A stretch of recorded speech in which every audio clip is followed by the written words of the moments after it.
తెలుగుదేశం అభిమానులు, నాన్నగారి అభిమానులు, నా అభిమానులు అందరూ కోరిక మీద అక్కడ అంకంపేట, పాల్తేరు, అలాగే గంతుపూడి, రాజగోపాలపురం, అలాగే కుమారపురం అక్కడ 4 ఊళ్ళల్లో 4 విగ్రహాలు నాన్నగారు ఆవిష్కరించాడు.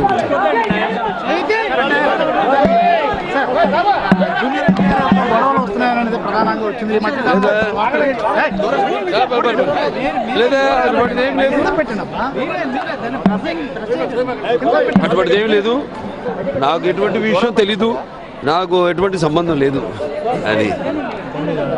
ఇప్పుడు బాబు గారు వస్తున్నా మీకోసం వైజాగ్లో ముగించే అవకాశం ఉంది, దానికి సంబంధించిన ఏర్పాట్లు లేదు. నా పని మీద కాదు, నేను చెప్పే కదా నాన్నగారి విగ్రహాల ఆవిష్కరణకు వచ్చాను. నేను అంటే వైజాగ్లో ముగుస్తుంది అన్నది ఒకటి నాకు తెలియదు, నేను అంతే డిస్కస్ చేయలేదు. అదే నేను పేపర్లో కూడా చదివాను.